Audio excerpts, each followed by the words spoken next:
Bonjour et bienvenue, c'est Patoche, j'espère que vous allez bien. On se retrouve aujourd'hui pour une deuxième vidéo sur notre série My Team avec l'écurie BMW. Comme vous pouvez le voir ici, je viens d'acheter en fait une amélioration au niveau de l'aérodynamisme, ce qui va nous permettre de gagner plus de points de ressources chaque semaine. Ensuite, ici on se retrouve sur l'arbre R&D où je vais acheter une amélioration pour l'aérodynamisme de nouveau, ainsi qu'une amélioration pour le châssis. Donc j'espère, grâce à ces améliorations-là, se rapprocher encore plus d'AlphaTauri, voire même les dépasser. Sinon ici on se retrouve sur le menu organisation pour rajouter un sponsor. Nous avons débloqué du coup un emplacement pour un sponsor. Donc là on a une liste de plusieurs sponsors. Ça va être à nous en fait de trouver le sponsor idéal où leur demande en fait d'objectif ne soit pas trop haut mais pas trop bas non plus, parce que plus c'est bas forcément et moins on récupère d'argent. Moi je vais choisir XXY en fait, qui est un sponsor où il suffit juste de terminer tous les programmes d'entraînement au niveau vert pour pouvoir avoir les fonds. Ensuite ici on va mettre un entraînement de force G pour permettre aux pilotes en fait de gagner un petit peu en aptitude, donc qu'ils soient un peu plus forts. Et là on accélère le temps pour se retrouver au Grand Prix de Bahreïn. On a bien reçu les nouvelles pièces de l'usine. Elles vont être intégrées à la voiture avant le début du prochain week-end. Donc ça c'est plutôt une bonne nouvelle. C'est-à-dire que là on va faire en fait un Grand Prix de Bahreïn avec les nouvelles améliorations déjà arrivées sur la voiture. Donc peut-être que ça va nous aider à faire notre objectif top 10 plus facilement. Donc là on va se retrouver ici, ça va être les essais libres. La voiture ici tourne plutôt bien, elle est assez rapide dans les lignes droites. J'ai quelques petits soucis en fait de patinage après les virages en épingle, je trouve, où j'ai vraiment du mal à trouver le bon dosage. Du coup, j'espère que pendant la course, je vais pas perdre trop de vitesse à ces endroits-là. Ensuite, sur ce Grand Prix, je vais me fixer un objectif top 10. Donc ça, vous le saviez déjà, parce que ça va être l'objectif que je vais essayer de me fixer sur toutes les courses. Et bien sûr, on va aussi essayer notre objectif du top 12 pendant les qualifications. Donc on va voir ensemble que les essais libres se sont très bien passés. Ici en fait nous avons tout validé en vert. Par contre nous avons loupé la reconnaissance du circuit et le sprinter pour le violet. Ensuite on se retrouve ici en Q1 où on va faire comme au Grand Prix précédent un seul tour pour essayer de se qualifier directement en Q2 pour en fait économiser un train de pneus au cas où qu'on arrive en Q3 pour pouvoir faire 2 tours. Donc là on va se lancer pour notre tour de Q1. Donc comme je l'ai dit précédemment, l'objectif c'est de chercher la Q2 et la 12e place. Mais on sait jamais, une erreur c'est très vite arrivé parce que comme je vous ai dit, je manque beaucoup d'adhérence au niveau des virages en épingle. On arrive ici sur la fin de notre tour de Q1. On va voir si on va se qualifier. Oui, c'est assez facilement, on finit à la 11e place. Maintenant ici on se retrouve sur notre tour de Q2 où on va essayer d'améliorer le chrono qu'on a pu faire avec les médiums. Comme vous le savez, les médiums sont des pneus plus lents que j'utilise pour éviter de trop abîmer mes tendres, pour avoir en fait 100% de la capacité de mes gommes pour réussir mes tours chrono. Donc là, c'est parti, on se lance à fond pour essayer de viser ce top 12. Donc là, comme vous pouvez le voir, en fait, on va se retrouver sur le dernier secteur. Et là, on a du coup 8 dixièmes d'avance. Est-ce que ça sera suffisant pour réussir à passer en Q3? Et malheureusement non, nous finirons à la 13e place, exactement comme au Grand Prix d'Australie. Maintenant, on va se retrouver sur les positions de la grille de départ. Lewis Hamilton part en pole position et Valtteri Bottas complète la première ligne. Et pour le reste de la grille, nous retrouvons Verstappen, Leclerc, Carlos Sainz et Albon, Norris, Ricciardo, Perez et Pierre Gasly, Ocon, Mister Monaco. Ah, nous avons Lance clairement Stroll gagné une et place Vettel. grâce à Ils ont Vettel reçu qui a eu une des pénalité pénalités sur une pénalité de 10 places. Kimi Raikkonen, Donc là, on va essayer de Romain voir Grosjean, où est Latifi, notre coéquipier. Russell, Giovinazzi et Oh bah, Mick Schumacher. Schumacher est dernier. L'extinction des Il va feux ne clairement devrait plus falloir tarder. améliorer Il notre est donc second temps de pilote nous parce que diriger vers la ses piste. chronos ne sont très loin des nôtres, donc c'est pas normal. Maintenant ici on va se retrouver sur le tour de mise en grille où vous allez voir que je suis parti un tout petit peu trop tôt par rapport aux autres, mais c'est pas grave, c'est pas un faux départ parce qu'en fait c'est juste le lancement de tour de chauffe des pneus, donc je peux faire un espèce de faux départ sans qu'il y ait de répercussions. Donc là on va se retrouver sur la fin de notre tour de mise en grille. Comme vous pouvez le voir, les marqueurs pour nos pneus sont full vert, donc ça veut dire qu'ils sont à la très bonne température, en espérant que ça nous aide à prendre un très bon départ pour ces débuts de course et réussir un départ aussi tonitruant que celui du Grand Prix d'Australie en grappillant plusieurs places dès le départ. Donc là on va se positionner sur la grille de départ et tenez-vous prêts pour l'extinction des feux. Le reste de la grille se met en formation. Concentre-toi et surveille les feux. Donc là on met le mode dépassement, on se met au mode riche. Et c'est parti pour ce départ du Grand Prix de Bahreïn. Nous venons de prendre un très mauvais départ ici. Vettel qui nous double par la gauche. Nous avons manqué en fait beaucoup d'adhérence, nous avons beaucoup patiné. Mais ici on va essayer de prendre à l'intérieur du virage pour essayer de doubler des voitures. Malheureusement je me fais tasser, je monte sur les vibreurs, donc je perds complètement la vitesse en fait sur la réaccélération. On va voir ici avec ma vue à moi. Donc vous voyez ici en fait j'arrive et je monte trop sur le vibreur. Du coup ça m'empêche ici de réaccélérer, je patine un tout petit peu. Et donc je n'arrive pas à garder le place. Mais ce qui est bien c'est que j'en ai pas perdu. Ici on va essayer de garder en fait Gasly devant nous. On va essayer de se rapprocher. Je vois une opportunité ici, je prends vers l'extérieur. J'essaie de garder le plus de vitesse possible. C'est bon, nous avons réussi un magnifique dépassement sur Pierre Gasly. Prochain adversaire c'est Perez. Comme vous le savez c'était déjà mon adversaire au Grand Prix d'Australie. Donc ici on a Pierre Gasly qui se montre dans le rétro, qui se déporte légèrement à l'intérieur. J'ai cru qu'il allait faire un dive bomb mais non, il est resté au chaud derrière.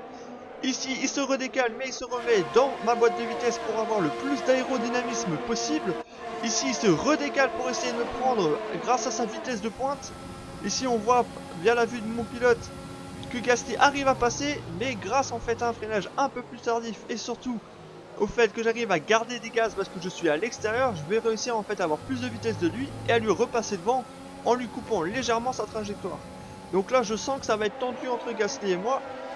Donc là ici on a Gasly et on voit effectivement qu'il est obligé de freiner fortement pour me laisser passer. Ici on a Gasly qui retente de nouveau de nous dépasser sur la grande ligne droite. Pareil ici, grâce à un freinage un peu plus tardif, on arrive à rester à sa hauteur, on est côte à côte ici. Et là je décide d'utiliser en fait le RS, donc c'est un boost de batterie pour avoir plus de puissance. Et là grâce au moteur Mercedes, largement je dépose Pierre Gasly.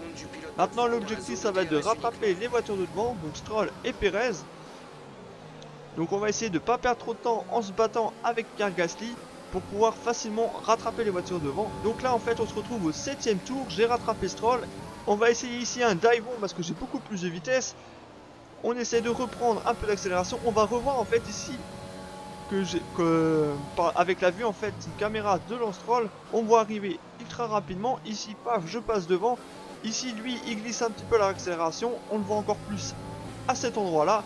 Et là en plus de ça je bénéficie du DRS donc il n'arrivera pas à me rattraper. On se retrouve du coup au niveau du 7ème tour et là on voit que tout le monde rentre au stand. Donc c'est là en fait où les pilotes qui ont choisi en fait le double arrêt vont s'arrêter maintenant. Moi comme j'ai choisi un seul arrêt et que j'ai les pneus tendres, je vais essayer de les pousser le plus loin possible.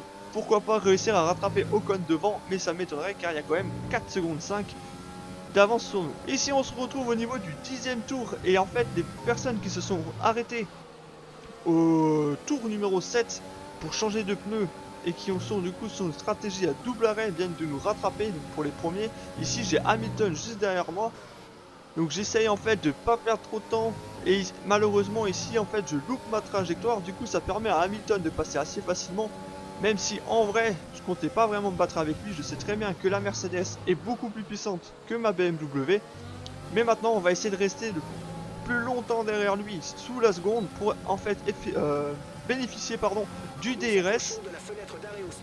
Mais je n'avais pas vu, en fait nous avons aussi Bottas qui arrive comme une fusée par derrière. Ouais. Regardez ici en fait juste un tout petit peu plus loin, je me dis je préfère le laisser passer parce qu'en fait Bottas c'est comme Hamilton, ils ont une voiture beaucoup plus rapide que la nôtre. Je me dis que si je me bats avec Bottas ici dans la partie sinueuse, il y a de fortes chances que Stroll revienne facilement et puisse nous doubler, donc je préfère laisser passer Bottas et garder mon avance. Ici on va se retrouver au niveau du 13ème tour, donc Stroll m'a rattrapé mine de rien, m'a quand même rattrapé, mais là c'est le tour de rentrer au stand, donc je me dépêche pour rentrer au stand. On va mettre nos pneus hard pour finir en fait le Grand Prix avec, parce que nous notre stratégie c'est bien un arrêt et pas deux. Et grâce en fait à cette stratégie là, généralement on arrive à grappiller plusieurs places gratuites entre guillemets. Ce qu'il faut savoir que les autres pilotes qui font 2 arrêts du coup auront 20 secondes de plus que nous au chrono. Forcément, comme ils font un arrêt de plus. Et là on sort des stands et qu'est-ce qu'on voit? On voit en fait un petit peloton de 4-5 voitures qui se suivent. Donc notre objectif ça va être quoi? Ça va être de rattraper ce peloton là et pourquoi pas dépasser le plus de voitures possible. Donc là je me mets en route pour chasser Sébastien Vettel. Nous sommes en fait à la fin de ce tour de sortie de stand et je suis juste derrière Sébastien Vettel.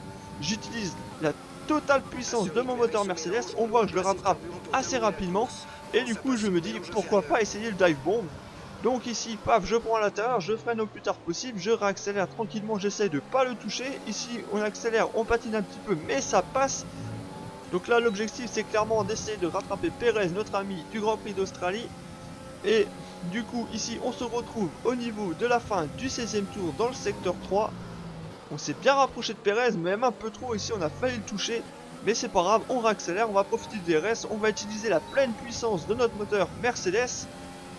Et là on vient le rattraper en fait assez facilement, on a l'impression qu'il n'utilise même pas son moteur.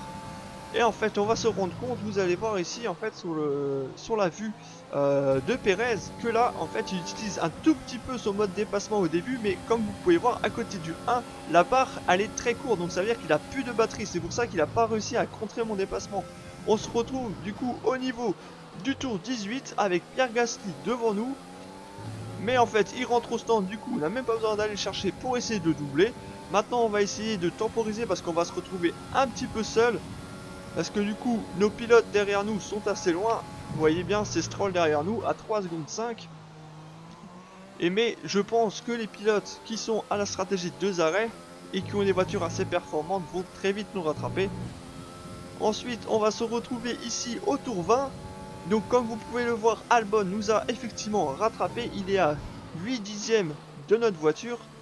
Donc là on va essayer quand même de le contrer, on va pas se laisser facilement parce que cette 5ème place me plaît plutôt bien et j'aimerais réussir à la garder. Mais regardez comme le chrono s'effondre.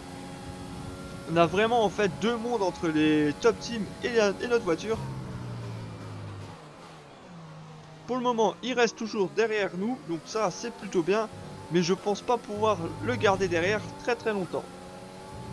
On se retrouve ici au niveau du tour 21 toujours, mais au niveau du grand virage en épingle où j'ai beaucoup de mal ici entre la trajectoire et surtout la réaccélération. Et effectivement ça se voit car c'est ici que Albon va prendre un avantage sur nous grâce à ses pneus médium et à la puissance de sa voiture. Mais je vais pas me laisser faire, j'essaie de lui faire l'extérieur ici. Mais il arrive à l'intérieur à avoir beaucoup plus de vitesse que moi. Et ici comme j'étais à l'extérieur je n'arrive pas à reprendre correctement ma trajectoire, donc je perds du temps. Maintenant, même s'il m'a passé, je vais pas me laisser faire, je vais essayer de rester le plus longtemps possible derrière lui. Mais quelque chose que je n'avais pas vu, que je vois maintenant, c'est que Ricciardo est en fait revenu à la hauteur de ma voiture. Il est à 4 dixièmes et comme vous pouvez le constater, Albon lui par contre il m'a mis 4 secondes en l'espace de 1 tour et demi. C'est incroyable la différence qu'il y a entre les top teams et vraiment notre voiture. Mais c'est pas grave, on sait que Ricciardo a une voiture plus puissante que la nôtre, mais on va quand même essayer de le garder derrière nous. On est au 24e tour, ça fait que je dois avoir 6 tours. J'ai 6 tours pardon, pour garder ma 6ème place. On se retrouve ici au niveau du 25e tour. Nous avons toujours Ricciardo derrière nous qui nous colle à la boîte de vitesse. Ici il se rapproche fortement, je pense qu'il va tenter un dépassement sur cette ligne droite. Donc je vais utiliser le mode RS mais pas du coup le mode riche car comme vous pouvez le voir, je suis toujours au carburant en négatif alors qu'on s'approche très fortement de la fin. Ici du coup Ricciardo passe. Je vais tenter grâce au freinage d'aller le plus loin possible, de prendre sur l'extérieur comme j'avais fait en fait au début si vous vous rappelez. Et parfait, ça passe, j'avais fait ça il me semble à Pierre Gasly, ça passe ici, ça passe vraiment bien à l'extérieur, ça nous permet en fait d'avoir un peu plus de grip. On se retrouve ici au 29e tour, au dernier tour. J'ai fait une petite erreur qui a permis en fait à Ricciardo de revenir à ma hauteur ici, donc je vais essayer comme Albon de prendre l'avantage ici en prenant l'extérieur. Malheureusement pareil il me double, mais parce que si vous avez bien vu j'ai fait une petite erreur en fait, j'ai voulu utiliser le mode dépassement pour pas qu'il arrive à me passer. Et en fait en faisant ça, en le mettant et en l'enlevant de nouveau, j'ai pas passé mes vitesses à temps et du coup forcément j'ai fait du sur-régime, donc j'ai perdu en vitesse sur le moment. Et donc ça a permis en fait à Ricciardo de me doubler facilement. Ici on revoit comme comme il est venu grâce au DRS à l'intérieur. Et là vous allez voir ici je suis devant et en fait là comme je vais changer et je vais enlever mon mode dépassement et que du coup j'oublie de passer mes vitesses, bah Ricardo arrive à passer assez facilement devant nous et malheureusement ma voiture ne me suffit pas pour essayer de le rechercher et de le redoubler avant la ligne d'arrivée. Mais ce fut quand même un beau Grand Prix avec beaucoup de dépassements par rapport à l'Australie. Ici bon je dégomme un petit peu le panneau mais c'est pas grave, hein, ça ne change rien de toute façon, je n'y arriverai pas à le rattraper. Donc là on va finir cette dernière petite ligne droite avec notre jolie 7ème place. Comme j'ai fini 2 fois de suite dans le top 8, je décide en fait pour le prochain épisode de passer à 97% de difficulté. En plus de ça, j'ai de nouveau la distinction de pilote du jour. Et maintenant, je vous laisse avec les commentateurs pour vivre avec moi ce podium de Lewis Hamilton, encore une fois, qui a gagné son 2e Grand Prix de la saison. Dites-moi Nicolas, comment a-t-il réussi à décrocher cette victoire aujourd'hui? Je pense que leur gestion intelligente des pneus sur le circuit et un pilotage en douceur ont été la clé de la victoire aujourd'hui. Grâce à cette stratégie, ils ont su tirer le maximum de leurs pneumatiques de bout en bout.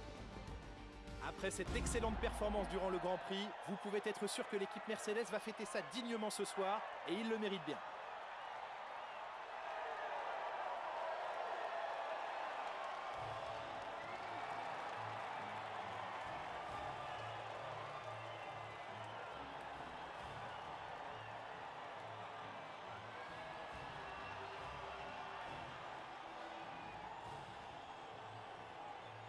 Bon, bien joué à Mercedes qui nous fait encore un doublé. Examinons l'évolution du classement des pilotes. C'est un excellent résultat pour Lewis Hamilton qui conforte sa place de leader au classement. Après cette incroyable course, qui est pour vous le pilote du jour, Nicolas Martin? Pour moi, c'est Mister Monaco. Forcément, c'est nous, même si on n'a pas gagné beaucoup de place, on a fait quand même beaucoup de dépassements et le pilote du jour généralement, c'est le nombre de pilotes dépassés et le nombre de places gagnées. Donc là, on va essayer de voir où en est notre coéquipier. Donc notre coéquipier qui est parti 22ème a fini 18ème, sachant qu'il y a quand même eu 2 abandons pour casse-moteur. Il va vraiment falloir améliorer notre 2e coéquipier. Donc là maintenant on voit le classement des pilotes où je suis 8ème et l'écurie BMW a gagné une place et on est passé 5ème. Le problème c'est que là, moi comme j'ai toujours gagné que des petits points, on va forcément baisser dans ce classement. Même si l'objectif nous de notre saison c'est de faire entre la 5ème et la 8ème place. Maintenant c'est parti pour la petite interview avec Claire. Clairement c'est vrai qu'on a quand même doublé beaucoup de pilotes, mais bien sûr c'est grâce à la puissance de notre moteur. Sans ce moteur Mercedes je peux vous assurer qu'on n'irait pas aussi loin. Effectivement là je vais faire mon petit pipo et je n'y serais jamais arrivé sans l'aide de mon équipe. Hein, on va essayer d'augmenter un peu leur ego. En tout cas, merci d'avoir regardé cette vidéo et n'hésitez pas à me laisser un petit commentaire en me disant ce que vous avez pensé de ce Grand Prix et de tous ces déplacements. Et surtout, si cette vidéo vous a plu, n'hésitez pas à laisser un petit pouce bleu et à vous abonner en activant la cloche pour pouvoir suivre cette série BMW. En tout cas, merci de votre soutien et je vous dis à vendredi pour une prochaine vidéo et on se retrouvera du coup au Grand Prix de Chine. Allez, bye bye!